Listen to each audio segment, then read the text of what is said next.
Your business is going to fail if you believe these myths about AI. Number one, AI is going to replace every single human who works for your business. Absolutely not.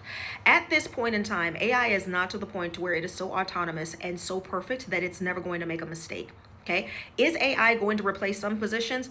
Absolutely. Absolutely, it is. Especially for the people who have only been doing enough to not get fired, or, like, for example, salespeople who don't really want to do their jobs, who think that it's okay to just send a page full of links instead of actually having a conversation and asking questions of the person who you were trying to get to buy the thing that you're selling. Yeah, AI is going to take over those jobs. But the reality is the idea that you're going to be able to get rid of every single human being who works for you and automate your entire business utilizing AI as a small to medium sized business with absolutely no risk is asinine. It's not at that point. And if you attempt to do that as a small business owner, you are going to spend a lot of time, a lot of energy, and a lot of money correcting things.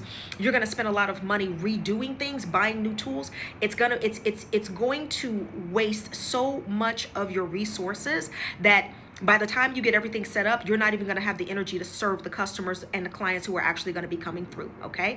Even though AI can support you with automating processes and streamlining processes, you still need a human in the loop who understands the process. You still need a human in the loop who understands the workflow.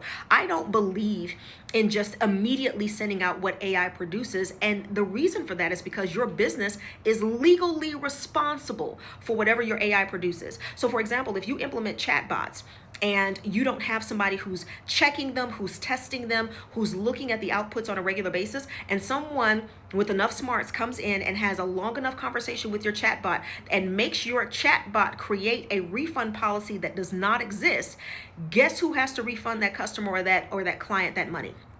You do.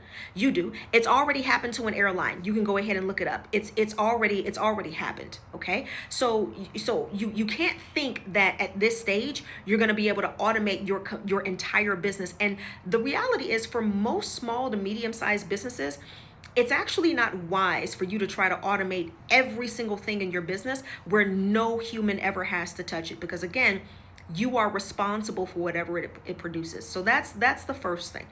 The second thing is this idea that your business is so small that you don't need to care about AI. Your business is so small that you don't even need to have a strategy.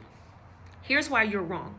69% of what managers can do right now can currently be automated. In the next 2 years, 80%, 80% of all of your automation and productivity tools are going to have AI as a standard integration. Right now, most of those tools have AI as an option, so you can pay a little bit extra to utilize the AI, so you can choose whether or not you want to use it. But in the next couple of years, it's going to be a standard integration. A standard integration.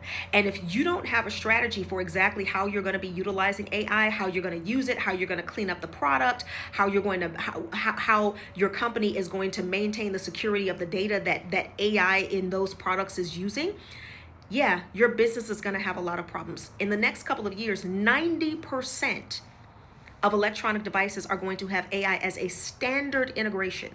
So if you are not thinking about how your company is going to be using AI right now because you think that your company is so small and that it doesn't, you don't even have to think about that. Yeah, what are you going to do in the next couple of years? Are you just going to not use 80% of the automation and productivity tools? Are you just going to not use 90% of the technologies that are available to you?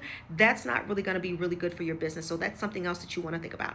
The third thing here that I want to address is this idea that every single AI tool that comes out, you need to hop on. It's really crazy, right? Because there's two different extremes. There's the one extreme where it's like, oh my God, like my company is so small, I don't need to use AI. Or you've got the other part where it's like, oh no, AI is going to take over everything.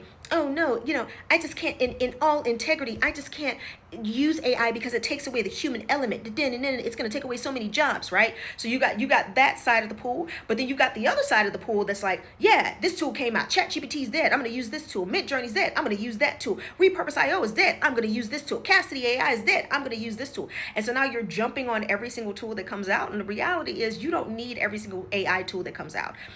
The truth is, most small and medium-sized businesses don't even need most of the AI tools that are coming out. What you need is the right tool at the right time for the right job.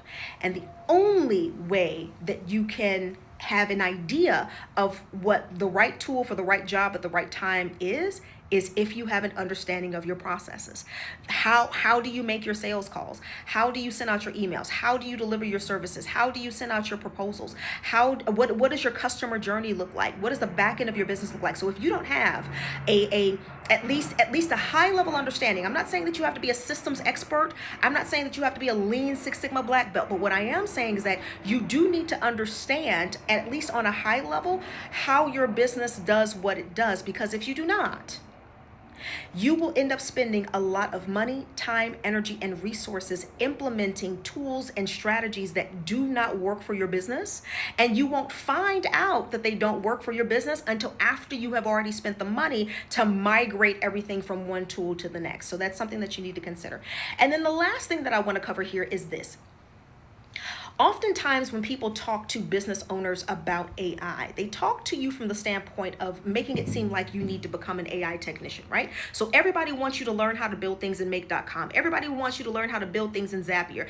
Everybody wants you to learn how to build things in N8 in the other automation tool that's available, right? Like everybody wants to show you how to build the back end of these tools. But the reality is, as the business owner, as the owner of the business, it is not your job to be the main technician.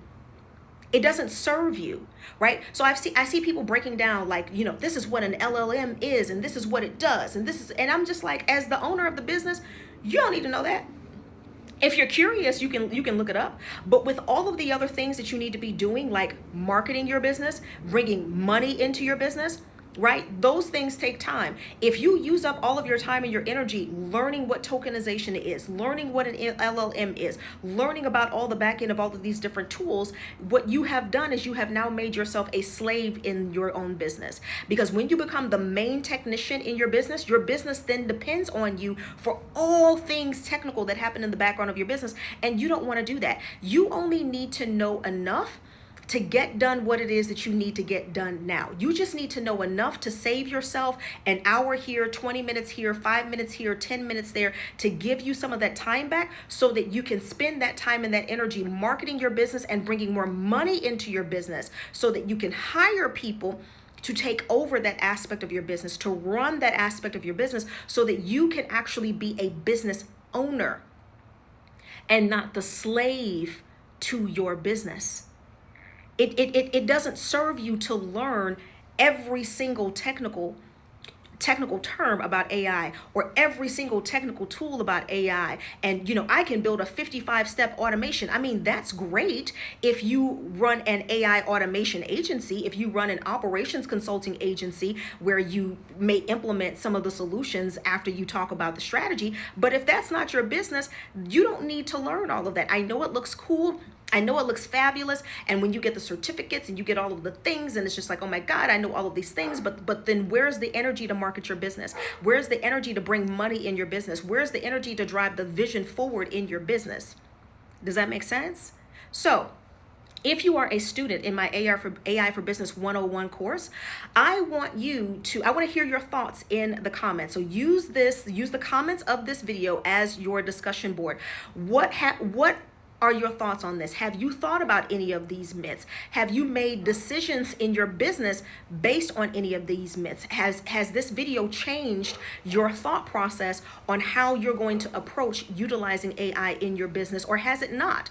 And then I want you to respond to one other person in the comments, and I want you to respond by opening up a conversation and going deeper.